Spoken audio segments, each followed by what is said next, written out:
ọjọ́ kan tí ẹ fi máa ní àdúrà àti Muslim àti Christian tó bá ti mọ̀ pé òun pa Ọlọ́run gbọ́dọ̀ nífẹ̀ẹ́ kí Yorùbá nation kó wà ẹ mú ọjọ́ kan kẹ́kọ̀ọ́ ẹ̀yin Muslim kẹ́kọ̀ọ́ máa ṣe láìláìláìlá o ẹ̀yin Christian kẹ́kọ̀ọ́ máa ṣe hallelujah hosanna kẹ́ máa yin Ọlọ́run lógo ẹ jẹ́ ká fi ọpẹ́ gbà á bẹ́ẹ̀ ni o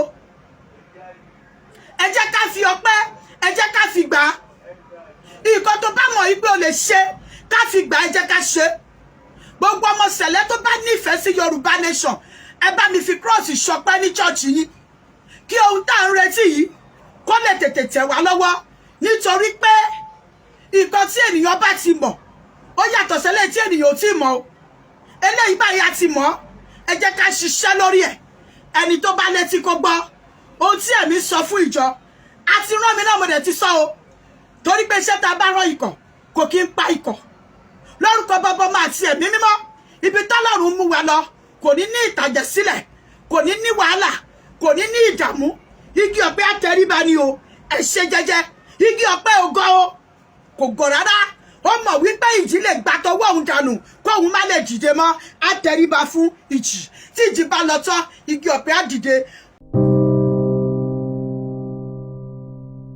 Òmìnira ilẹ̀ Yorùbá òun náà ni gbogbo ọmọ kú òtù òjìrè ń fẹ́ o pàápàá àwọn tí wọ́n jẹ́ ojúlówó ọmọ Yorùbá Prophetess Adéjọkẹ́ Adétutù Mama JP ó tún ní ìrántí Ọlọ́run ọba alààyè tó fi hàn wọ́n o èyí tí wọ́n fẹ́ bá àtonílé àti àlejò àti gbogbo àwọn atájọ́ ọmọ Odùduwà káàkiri àgbáyé wọ́n fẹ́ bá a sọ ní àyájọ́ ọjọ́ òní ẹ kú kalẹ̀.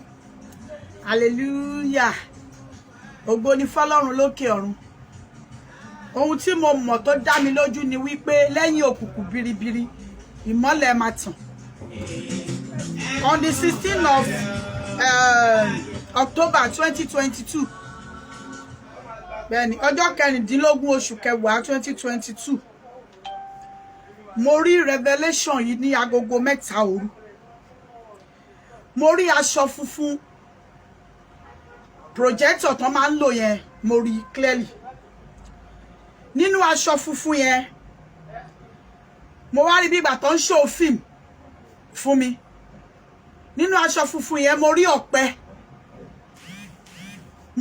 mo dẹ̀ rí cross àgbélébù bí mo ṣe rí ọ̀pẹ yẹn mo rí cross yẹn mo wá rí pé ìdààmú pọ̀ gan ìdààmú yẹn pọ̀ gan àwọn èèyàn sáré lura wọn wọ́n sáré sọ́tún wọ́n sáré sósì wọ́n wá ṣe nígbà tẹ́ pé mo wo tẹlifíṣàn fún mi lójú ìran yẹn so mo wá wò pé ṣé ojú ìran ni mo wà ní àbí ojú ayé ó yà mí lẹ́nu torí bí mo ṣe rí ó rí gan so ọ̀pọ̀lọpọ̀ ènìyàn sáré lọ ọ̀pọ̀lọpọ̀ ènìyàn sáré bọ̀ bí àwọn ènìyàn ṣe ń lọ bí wọ́n ṣe ń bọ̀ ìdààmú pọ̀ gan Ọlọ́run rí mi ìdààmú yẹn pọ̀ tó ní pé ọlọ́mọ fẹ́ lè má mọmọ oníyàá fẹ́ lè má mọ ìyá tó ní bàbá má mọ bàbá ṣùgbọ́n nígbẹ̀yìn lẹ́yìn ìdààmú yẹn tó pọ̀ mo kàn rí pé mo bẹ̀rẹ̀ sí ní kígbe aleluya ni mo bẹ̀rẹ̀ sí kígbe aleluya ni mo bẹ̀rẹ̀ sí ní kígbe aleluya ni bí mo ṣe kígbe aleluya ni àwọn kan wá join mi wọ́n wá rí nǹkan tí mo rí wọ́n rí igi ọ̀pẹ yẹn wọ́n dẹ̀ rí cross yẹn nínú ẹ̀ igi ọ̀pẹ yẹn ó clear dáadáa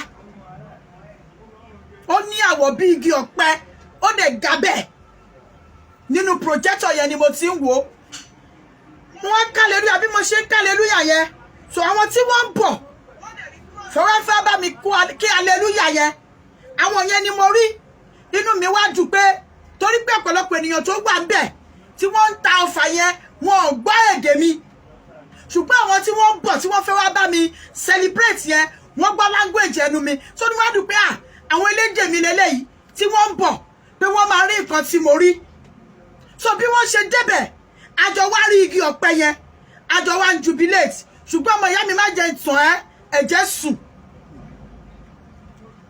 bẹ́ẹ̀ ni mo sọ fún ẹ ẹ̀jẹ̀ sùn àwọn tí wọn mọwọ́ tí wọn mẹsẹ̀ wọ́n pọ̀ gan tí wọ́n ṣe kíni tí wọ́n bógun lọ a ní láti gbàdúrà gidi gan a ní láti wà nínú ẹ̀mí, a ní láti mọ nǹkan tá à ń ṣe.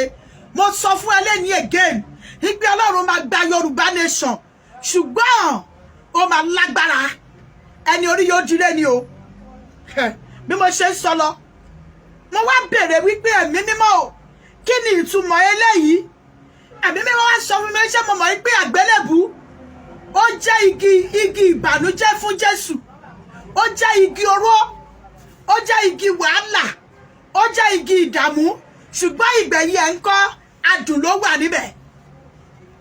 Bẹ́ẹ̀ ni, ìgbẹ̀yìn àgbélébù tí Jésù ń gbé adùn ló wà níbẹ̀.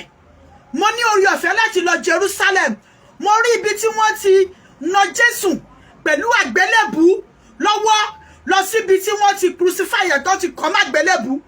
Ó tó ibi báyìí sí Òṣòdì, ó tó Ìkọ̀tún sọ́ṣòdì, níbi tí wọ́n ti ń nà tó ti ń lọ, wọ́n dẹ̀ ń nà, wọ́n dẹ̀ ń tẹ̀lé, wọ́n nà débi tó ti kọ́ mọ́ àgbélébù yẹn. Ṣùgbọ́n àgbélébù yẹn gbogbo wa forí balẹ̀ fún lẹ́ni. Ìwọ tó bá wà nínú ẹ̀mí kó máa tẹ̀lé mi. So ìtumọ̀ àgbélébù ni wípé ìjà máa pọ̀ o, wàhálà máa ṣẹlẹ̀ o. Ṣé mọ̀ wípé tí ò bá sí ìtàjẹ̀sílẹ̀ kò lè sí àgbélébù Jésù.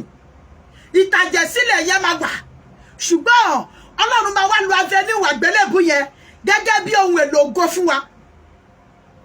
Ìyẹn bẹ́ẹ̀. Mo wá tún fẹ̀mí bẹ̀rẹ̀ pé kí ni ìtumọ̀ igi ọ̀pẹ?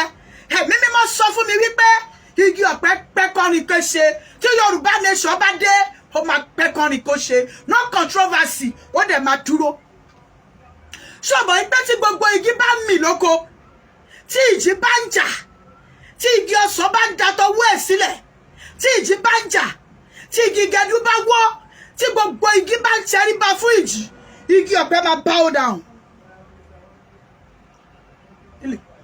Tí igi ọ̀pẹ bá tẹríba, kò ṣe pé kò mọ nǹkan tó ń ṣe o, ó fẹ́ kí ìjì kó lọ́nà, torí pé mọ̀ wípé omi ò lọ́wọ́, omi ò lẹ́sẹ̀, ṣùgbọ́n omi wọ́n yọrí gẹ́rẹ́rẹ́. Ó mọ̀ wípé ìjì ò ní nǹkan tó fẹ́ ọ́fà òun bí kò ṣe pé kó da tọwọ́ òun nù. Ṣọ̀dọ̀ mọ̀ pé nǹkan tó wà lórí igi ọ̀pẹ pọ̀, ibẹ̀ ló ti máa rí ẹ̀yìn, wàá rí ìgbálẹ̀, wàá rí èkùrọ́, wàá rí ògùṣọ̀, wàá rí oríṣiríṣi nǹkan, wàá rí ẹmu. That is to say, benefit of Yorùbá nation is going to change the world. Mo sọ fún ẹ kó dìímú. Bí igi ọ̀pẹ ṣe ní iye lórí, tó jẹ́ pé gbogbo nǹkan tó wà lára ẹ̀ pátápátá ògo ni, bẹ́ẹ̀ ni Yorùbá nation ṣe máa ní ògo. Kọ sílẹ̀ kókó orúkọ mi sí Adéjọkẹ́ Adétutù ni mò ń gbé. Bí Yorùbá nation tó bá jẹ́, ó máa ní ògo nínú jù. Gbogbo ara ọ̀pẹ pátápátá kò sí àṣàdànù, títí tí igi ọ̀pẹ lóko tó bá wó lulẹ̀, tó bá kẹ̀, ìtùn á tún jáde ń bẹ̀, wọ́n á tún yọ, wọ́n á tún máa fi jẹun. That is to say, kò sí waste nínú igi ọ̀pẹ. Yorùbá nation kò lè ní waste. Ṣùgbọ́n àgbélébù igi oró ó padà digi iye. So nítorí ìdí èyí, mo fẹ́ sọ fún ẹ, ọ̀pọ̀lọpọ̀ ìdojúkọ ló máa wà, ṣùgbọ́n lẹ́yìn òkùnkùn biribiri ìmọ́lẹ̀ máa tàn. Hosanna, hallelujah lórin tí àwọn ọ̀run ń ké lórí Yorùbá nation. Ẹ jọ̀ọ́ mo fi Ọlọ́run bẹ̀ yín, bí ẹ má ṣe fi sí mi lọ́kàn, ẹ jẹ́ ká máa gbàdúrà fún Yorùbá nation. Nítorí kò ní rọrùn o, ṣùgbọ́n máa já sí ògo. Then ẹ jọ̀ọ́ ẹ̀yin adarí, mo fẹ́ kẹ́ wá ọ̀nà ní gbogbo ọ̀nà tí everybody èmi máa ṣe tèmi. Máa ra àgbélébù fúnra ara mi lórí Yorùbá nation nínú group Faith and Mercy. Máa fi ṣe ọpẹ́ ní ọjọ́ Sunday pẹ̀lú májẹ̀mú Ọlọ́run. Máa fi ṣe ọpẹ́ ní ọjọ́ Sunday ọ̀túnla yìí lórí Yorùbá nation. Ìwọ náà mo fọlọ́run bẹ́ẹ̀, gbogbo ẹ̀yin adarí ní churches, especially ní Celestia, ẹ make sure pé ẹ ra cross síbẹ̀, kẹ́ fi symbolize pé I did this ọpẹ́ because of Yorùbá nation. Cross ní kẹ́lò ṣàbọ̀ ìpínlẹ̀ kẹta tí máa sọ̀rọ̀ pé ilé lẹ́yìn. Láti ìgbà tí mo dẹ̀ ti ń sọ, ẹ̀mí mọ̀ fún mi ní nǹkan tá a máa fi ṣe, ṣùgbọ́n eléyìí mo rí igi ọ̀pẹ, mo dẹ̀ rí cross, mo wá symbolize jáde pé cross yẹn o, bí Jésù ṣe gbé ní àgbéyè, àwa náà máa gbé ní àgbéyè. Ẹ jẹ́ ká fi ṣọpẹ́.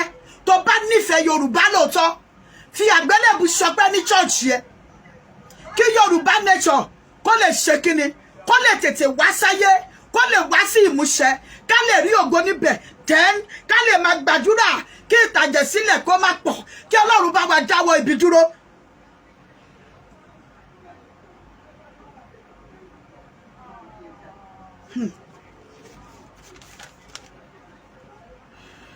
Yes, please, gbogbo ẹ̀yin adarí tó jẹ́ adarí Yorùbá nation, mo fẹ́ kẹ́ ẹ mú ọjọ́ kan, èní ló yẹ kí n wà ní beach láti gbàdúrà yìí, ṣùgbọ́n mi ò ní orí ọ̀fẹ́ láti lọ.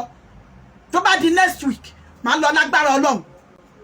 Mo fẹ́ kẹ́ ẹ mú ọjọ́ kan tí ẹ fi máa ní àdúrà, àti Muslim àti Christian, tó bá ti mọ̀ pé òun pa Ọlọ́run gbọ́dọ̀ nífẹ̀ẹ́ kí Yorùbá nation kó wà. Ẹ mú ọjọ́ kan, kẹ́kọ̀ọ́ ẹ̀yin Muslim kẹ́kọ̀ọ́ máa ṣe láìláìláìláò, ẹ̀yin Christian kẹ́kọ̀ọ́ máa ṣe hallelujah hosanna, kẹ́ máa yin Ọlọ́run lógo. Ẹ jẹ́ ká fi ọpẹ́ gbà á. Bẹ́ẹ̀ ni o, ẹ jẹ́ ká fi ọpẹ́, ẹ jẹ́ ká fi gbà á. Nǹkan tó bá mọ̀ yìí pé o lè ṣe, ká fi gbà á, ẹ jẹ́ ká ṣe. Gbogbo ọmọ Sẹ̀lẹ̀ tó bá nífẹ̀ẹ́ sí Yorùbá nation, ẹ bá mi fi cross ṣọpẹ́ ní chọ́ọ̀chì yìí, kí ohun tá à ń retí yìí kó lè tètè tẹ̀ wá lọ́wọ́. Nítorí pé nǹkan tí ènìyàn bá ti mọ̀ ó yàtọ̀ sílẹ̀ tí ènìyàn ò tí mọ̀ o. Eléyìí báyìí a ti mọ̀, ẹ jẹ́ ká ṣiṣẹ́ lórí ẹ̀. Ẹni tó bá létí kó gbọ́ ohun tí ẹ̀mí sọ fún ìjọ, àti rán mi náà mo dẹ̀ ti sọ o. Torí pé iṣẹ́ tá a bá rán ikọ̀ kò kí ń pa ikọ̀. Lórúkọ Baba Ọmọ àti Ẹ̀mí Mímọ́, ibi tọ́lọ́run mú wa lọ kò ní ní ìtàjẹ̀sílẹ̀, kò ní ní wàhálà, kò ní ní ìdààmú. Igi ọ̀pẹ àtẹríba ni o, ẹ ṣe jẹ́jẹ́. Igi ọ̀pẹ ògo o, kò gọ̀ rárá. Ó mọ̀ wípé ìjì lè gbà tọwọ́ òun dànù kóun má lè dìde mọ́, àtẹríba fún ìjì.